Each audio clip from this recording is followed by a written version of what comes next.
working parents, kayo po ba ay nahihirapan na i-juggle ang time nyo between family, work, activities ng mga anak nyo, or minsan namimiss nyo yung mga important occasion na supposed to be na andyan kayo?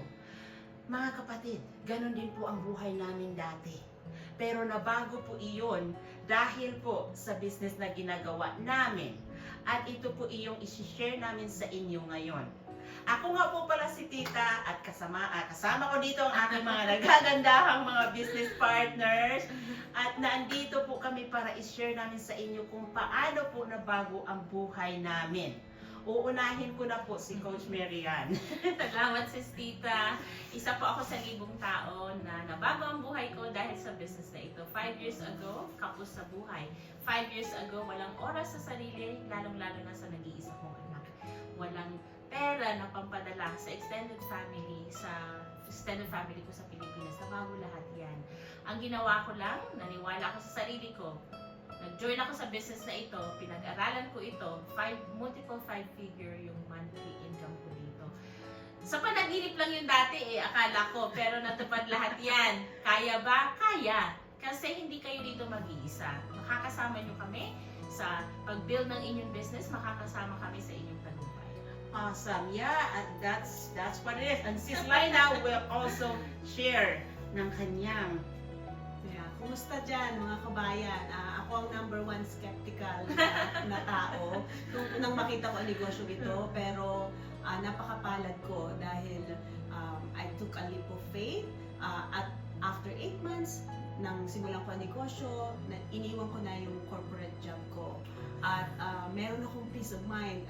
Kahit pa yung mga balita, kaliwat kanan, tungkol sa kalagayan ng ekonomiya ng buong mundo, kung nanonood kayo o napapakinggan ninyo rin sa mga balita, magkakaroon kayo ng peace of mind dahil hindi kayo kakabahan na ang trabaho ninyo ngayon walang kasiguruhan. Yes. Pwedeng isang araw or sooner or later mawala yan. So, Yes. kung mayroon kayong negosyo na pagpupursigihan ninyo, meron kayong security para sa inyo at para sa family ninyo.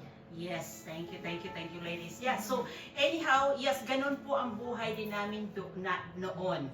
So ngayon po, ako ay nakapag-reduce na rin sa aking work schedule. Marami na akong time para sa anak ko. Wala na akong weekends and holidays. Hindi na ako nag-juggle ng ganun. So, hindi po nangyari yun kung hindi ako nag-take action before. Kahit ako skeptical, ginawa ko, sinilip ko mismo. Mga kapatid, madali lang po, mag-message lang po kayo sa akin para po ma-forward ko sa inyo ang information na kailangan nyo. So, okay lang din po na hindi tayo medyo magaling sa English o hindi tayo tech-savvy dahil nandito po kami para i-guide namin kayo. So, kaibigan, wala pong mangyayari, walang mababago kung hindi tayo gagawa ng paraan. Yes, sa panahon ngayon, kailangan po natin talaga ng plan B. So, yes, anyhow, mag-message po kayo sa akin para po ma-forward ko sa inyo ang information na kailangan nyo. Panahon na po para pagbigyan natin ng time ang ating mga pamilya, lalong-lalo na ang mga anak natin. So, kung kayo po ay mga hardworking parents diyan na gusto nyo magkaroon ng maraming time para sa mga anak nyo, message nyo po ako. At para po ma-forward namin sa inyo ang information na kailangan nyo. So, maraming salamat po sa pakikinig nyo. Magkikita-kita po tayo in the inside. And God bless po. God bless. Thank you.